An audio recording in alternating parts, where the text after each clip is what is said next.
Olá, meu nome é Ana Clara Silva Moreira Lima, sou professora de música, licenciada em música pela Metodista de Piracicaba e mestre em artes pelo programa Profartes, que é um programa em rede que abriga pesquisa sobre artes e educação, e eu cursei e defendi minha dissertação pela Unesp, Instituto de Artes.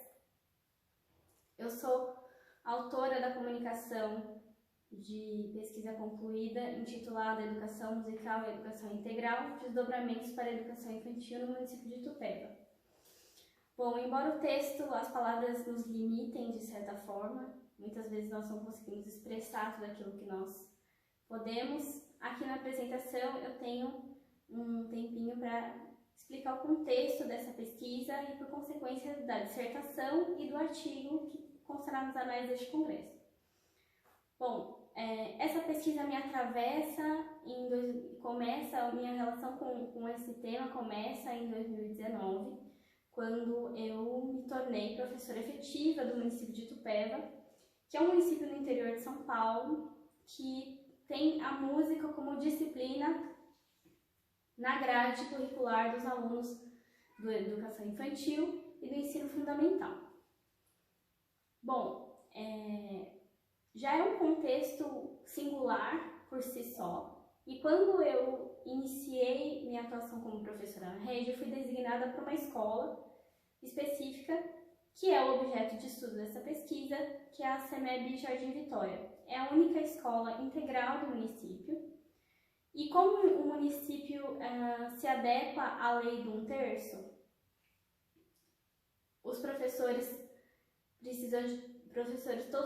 precisam ter 1/3 da sua carga para estudar e fazer as reuniões semanais com a equipe. Dessa maneira, também existe uma equipe de especialistas, são professores das disciplinas de música, inglês, educação física e filosofia, que dividem essa carga horária com os professores. Isso acontece em toda a rede.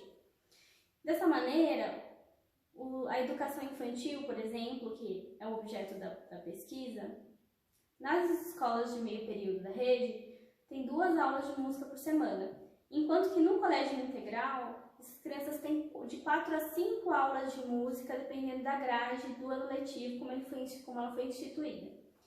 Então, quando eu iniciei a minha atuação aqui, eu fiquei bastante intrigada para entender os processos educativos que aconteciam para a educação infantil, que é esse momento de desenvolvimento tão rico para o ser humano, com essas crianças que tinham, nesse momento, 4 ou 5 aulas de música na semana, sendo que nós sabemos que na grande maioria do país, muitas crianças não têm contato com um professor de música.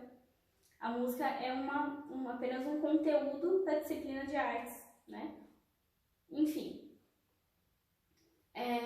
eu atuei no Jardim Vitória durante o segundo semestre do ano de 2019 e captei bastante inquietações com relação a essas questões que eu acabei de citar.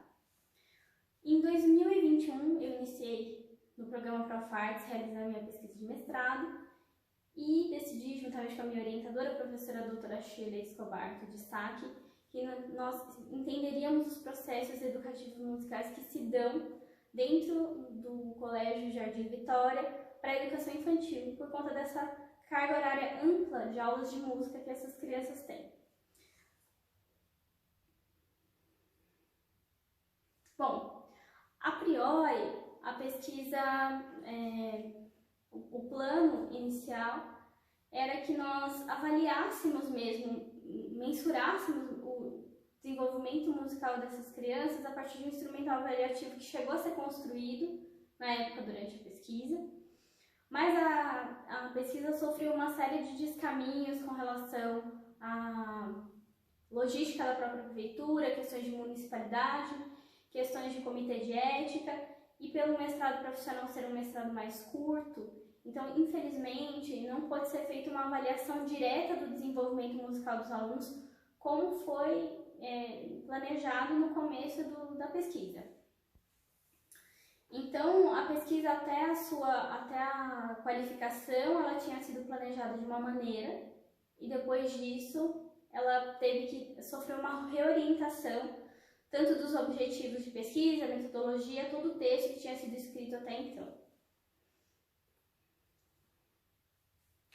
Bom, a partir disso, nós observamos que tinha também um material rico para coleta de dados dos relatos dos professores de música que atuaram nesse colégio desde a sua inauguração até o ano em que a pesquisa foi realizada. Então, com a impossibilidade de fazer a pesquisa diretamente e coletar os dados diretamente da observação das crianças por conta de obstáculos que eu já citei, foi feita a realização da coleta de dados a partir das entrevistas com os professores. E também suprimimos alguns capítulos, questões que eram relativas à observação que não puderam acontecer.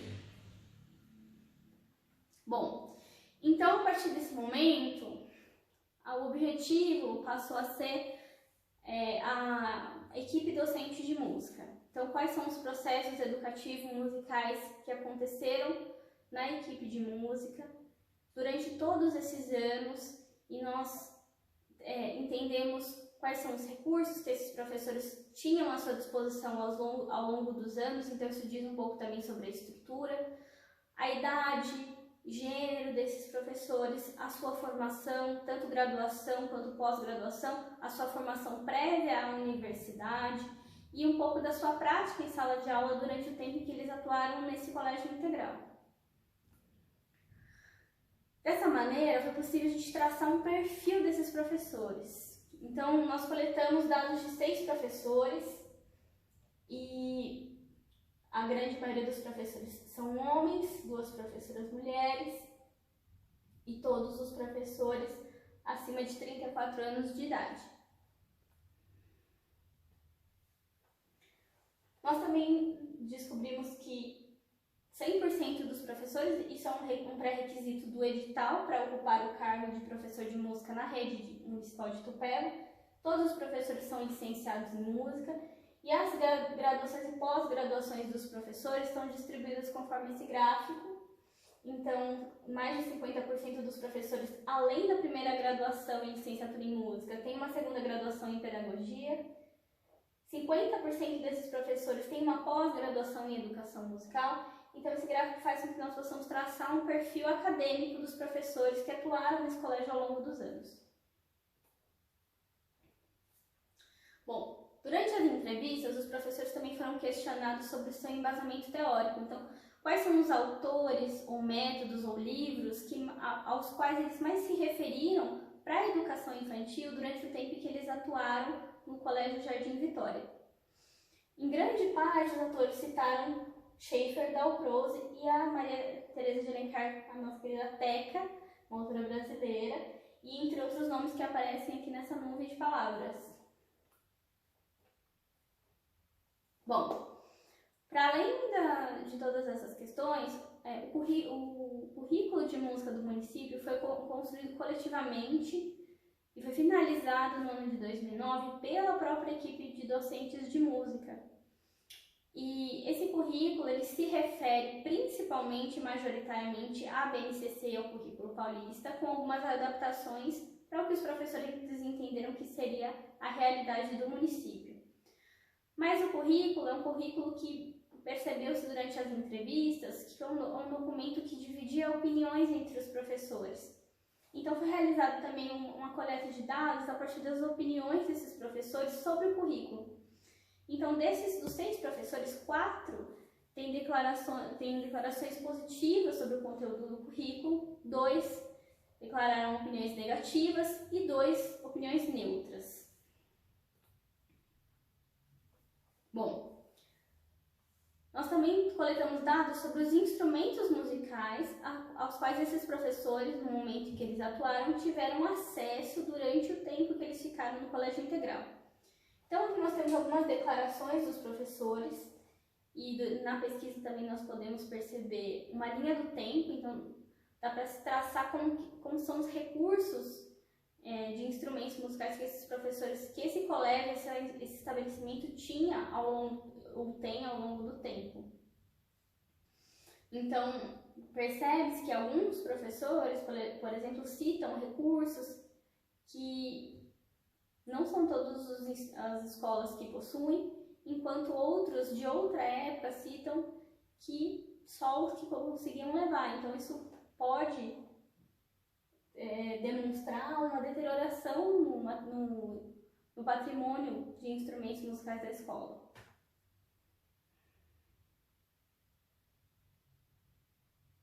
Bom, além dos instrumentos musicais, também nós temos os recursos didáticos.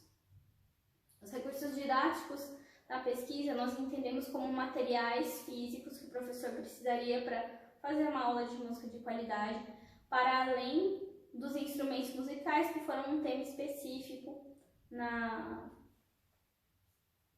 pesquisa. Então, alguns professores citaram, a grande maioria citou, 2 professores não citaram nenhum material específico. A grande maioria fala sobre caixa de som, lápis, papel, lápis de cor, questões. Um dos professores, que é um dos professores que atuou no começo do colégio, cita os recursos mais avançados, como lousa digital, televisão, rádio, enfim. Bom, passando para as considerações finais do artigo, que por consequência são as considerações finais da dissertação.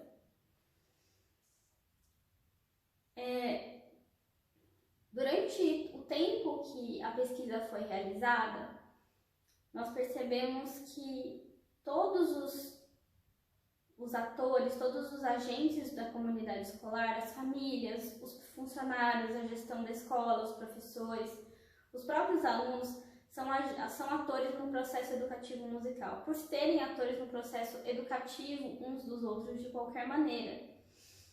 Nós entendemos também, a partir de uma pesquisa longa sobre a definição de educação integral, que existem pontos de afastamento entre o conceito de educação integral e educação de tempo integral. Então, por mais que uma instituição mantenha o aluno dentro da escola em tempo integral, que nós conhecemos aqui no Brasil como tempo integral, cerca de 8 ou 9 horas, isso não significa que exista uma iniciativa educacional para a integralidade do indivíduo. E todas as ações pedagógicas que são empreendidas, quando elas têm um objetivo, elas atingem a todos que trabalham e executam suas aulas nessa instituição. Então, nós não podemos dizer especificamente que existam ações de educação integral relacionadas à educação musical nesse colégio, só porque esse colégio tem uma carga horária de tempo integral. A priori, foi levantada a hipótese, e acredito que qualquer pessoa que teve em algum momento dentro de uma sala de aula, sobretudo um professor de música, depois do retorno da música para educação básica, cria-se uma hipótese ao ver uma situação como essa, de que mais aulas de música pode significar um maior desenvolvimento musical dos educandos, mas através das pesquisas e também através da pesquisa que foi realizada, nós entendemos que essa afirmação, essa hipótese demonstrou-se essencialmente falsa a partir das experiências dos docentes, pois os docentes são controversos ao dizer se os alunos se desenvolvem mais musicalmente no Colégio Jardim Vitória em relação a colégios de meio período, porque eles citam muitos outros fatores e atores do processo educativo que influenciam numa boa aula de música e, por consequência, no bom desenvolvimento musical desses educandos. Então, nós conseguimos entender que o processo educativo musical, ele depende de muitos fatores além do tempo. Então, o professor ter mais tempo em sala de aula, essencialmente, não significa que ele tenha um melhor desenvolvimento dos seus educandos. Isso a partir das opiniões e das vivências desses professores entrevistados. E os professores entrevistados citaram muitas outras questões relevantes, como, por exemplo, apoio de pessoal, de professoras ou então auxiliares de sala. Eles citaram também a qualidade acústica das salas de aula, a qualidade dos instrumentos musicais. Então, acredito que, por conclusão, ou então o que nós entendemos pela finalização dessa dissertação, é que um colégio de tempo integral não necessariamente significa que o aluno vai se desenvolver integralmente como indivíduo, ou que ter mais aulas de música num colégio integral significa que o aluno vai se desenvolver melhor musicalmente. São muitos outros fatores que nós recolhemos a partir dessa coleta de dados que influenciam no desenvolvimento musical dos alunos. Muito obrigada e bom congresso a todos.